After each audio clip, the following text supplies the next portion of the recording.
All right, good morning, y'all. Live from the south side of Flint. One more time. Y'all ride with me to work. I've been working these split shifts.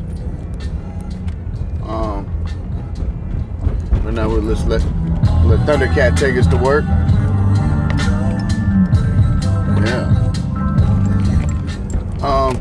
Anyway, good morning. Just want to check in with y'all this morning. Last night we had a interesting night on the television. We had the Democratic debate on one channel. We had the BET Awards on another channel. We had some Major League Baseball playoffs, some NBA preseason. So that means probably somewhere in the nether reaches of TV land, we probably had some NHL going on too.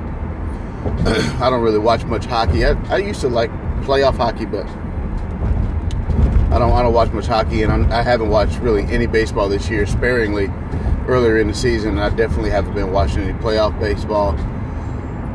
So it was down to either watching the Democratic debate, or the BET Awards, and I decidedly chose the debate, not necessarily because hey, that's what you should be watching, but it was gonna be more interesting in the first place, and also it's about that time, you guys, to let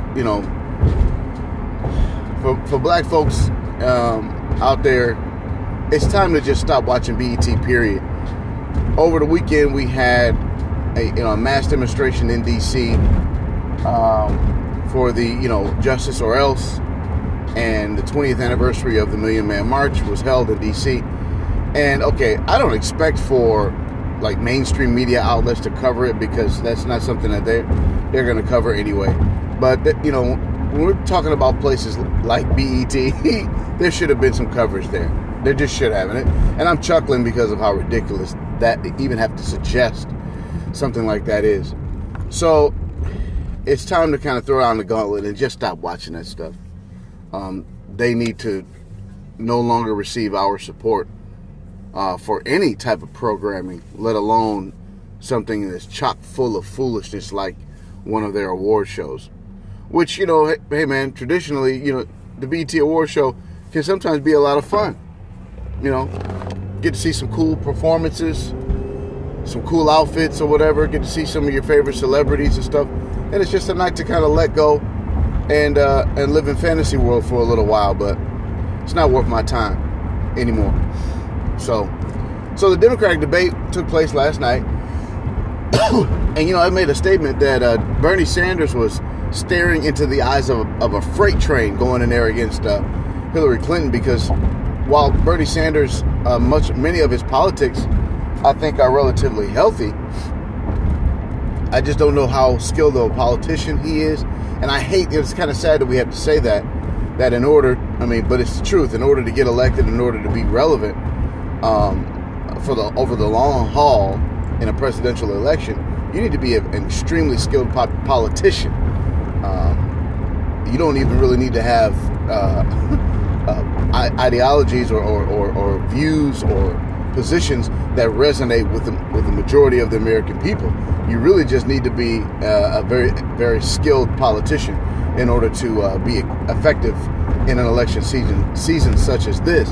And Hillary Clinton is extremely skilled as a politician, and Bernie Sanders found that, and the rest of the fellas on the stage found that out last night. I think Bernie handled himself well. I think O'Malley handled himself well. The other two were just, window dressing. They had no business there, especially the one guy. I think his name's Todd or whatever. I forget his name right now, but yeah, he didn't even realize what room he was in.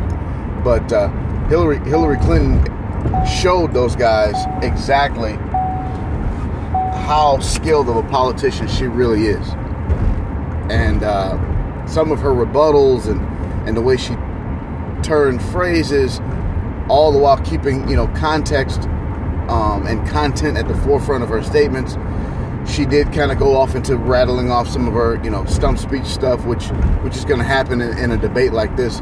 But it just goes to show, man, years and years of polish have that woman yeah, haven't years of polish have that woman poised to go far in this race. But see, here's another thing about Hillary Clinton, though. Hillary Clinton, I think she may be the lesser of two evils here. But Hillary Clinton is not necessarily the ideal candidate for the Democratic Party, nor is she the ideal candidate for black folks. She's got a long history of doing and saying some really nasty things when it comes to how we deal with race in this country and how we deal with poor people and people of color. And so I suggest that people maybe take a step back from the pageantry and take a step back from the last name, because Hillary Clinton and her husband included have some really problematic choices that they've made over the years that have added up to some really serious problems, serious issues for the urban community and for black people specifically in this country. So the fact that we automatically accept Hillary Clinton as a slam dunk candidate is kind of offensive in many ways, and it just shows the very limited view and the limited opportunity that we have in this country when it comes to electoral politics and when it comes to presidential elections. Money is going to carry the day, and we all know that. I just don't know if Hillary Clinton is I just don't know if she's the best candidate. Yeah, I don't know if we've seen the best candidate to represent a specific set of values, a specific set of specific ideology when it comes to how do we address the oppressed, the people of color, and the poor in this country who are under pressure each and every day in this country because of policies that are built, nurtured, and sustained by this country. And I just don't know if Hillary Clinton stands in the way of that.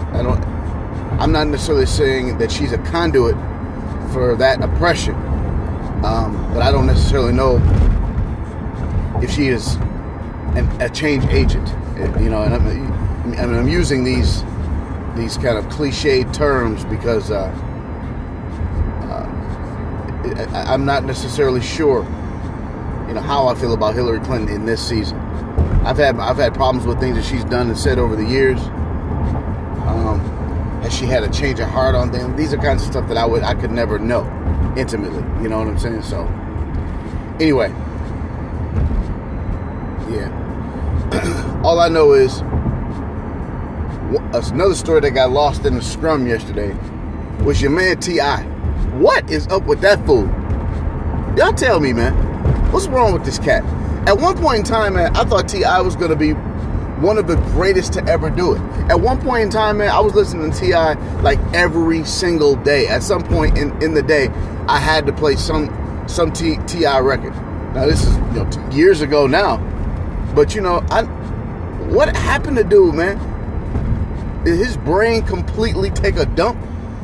So he made a statement and said that he could never vote for a woman to be president. Saying that because women are, basically saying women too emotional, they make rash decisions and then turn around and act like ain't nothing happened. I wouldn't want her to, in control of nuclear weapons and basically, what? Where are you getting this trash from? You know what I'm saying? And you know what? A guy like T.I., who is as simple-minded as he is, so he didn't make that trash up on his own. Nah, he got that from somebody. So what T.I. is basically telling you is that there are still quite a lot of people out there who feel that way, who really do think in those caveman terms, who really do think along those lines. Men and women who feel like, can no woman be over no man? That ain't right. People feel like that. And he played himself yesterday. And if it wasn't for the BET Awards, the Democratic debate, if it wasn't for a couple of other things that were flying up and down the timeline, I think Twitter would have ate that man alive yesterday, man. He got lucky, really. He really did get a pass for that trash. Because there's been people that got ripped to shreds for less. So he got a pass. Don't do it again, T.I. Like, you were almost back. Like, we were actually starting to hear you on the radio again. Like, you might be looking at another chance to actually go out there and do some numbers. Don't do that mess again, bro. And check this out, man. You did that show here in Flint at the Purple Moon, or what? Was it up at Soaring Eagle or whatever? Hey, that was starting to your demise, bro. I knew for a fact that if you was chasing a check like that to have to come to the Soaring Eagle, you know, after where you were, oh yeah, he started doing commercials for Axe and all that. I knew you was on your way down there, bro. I knew it. I knew you wasn't gonna make it too much longer, and lo and behold, you have not. Make better music. Stop lying on your records, and definitely the next time somebody asks you about a presidential election or any election, if they ask you about a city council election, run in the other direction, bro, because you don't know what the hell you're talking about. That sort of mentality, I recognize that it might be prevalent in certain areas of this country, but it's a reason why we're not paying attention to them. You know, and don't become part of that, or we will stop paying attention to your ass as well. Y'all excuse my language this morning. Not that I'm angry, I'm just kind of talking off the head. I'm in traffic too a little bit. Well, I'm not in traffic, but I'm driving. And driving through the gauntlet too, y'all. I'm driving through Grand Blanc, and this is like the pullover capital of Michigan. They pull people over just, for nothing here. They pull people over because they don't like the color of your vehicle, let alone the color of the driver. But anyway, you guys can hit me up, pickandrollpodcast@gmail.com. Check out the website, pickandrollpodcast.com. How are your fantasy teams doing? I'm 4-1 in both leagues. I just lost Jamal Charles also in both of my leagues. So I'm looking to replace some of his production at the running back position. My wide receiver situation has improved in one league, but it's down in the other. Quarterback situation is straight. Eli went nuts for me over the weekend and carried me to a victory in my one of my more important leagues. So, how are you guys' fantasy teams doing, man? This is right around the time when you should be looking to make some trades, pick up that sleeper that's maybe second or third on the depth chart that's starting to get a look. You see some cats that are emerging in teams across the country. A guy that went out and put up some big numbers for me Sunday was Marquise Wilson, I believe, in Chicago. In the absence of Alshon Jeffries, he's been able to go out there and put up some really solid numbers in his absence. And I don't know how long that's going to continue, but as of right now, he's looking good. Also, you guys can continue to look for Leonard Hankerson. I think he kind of took a dip this over the weekend, but that should go back up. That should go back up because I think that Julio is actually more hurt than what they're saying. Running back wise, you already know the gangsters are going to keep it going.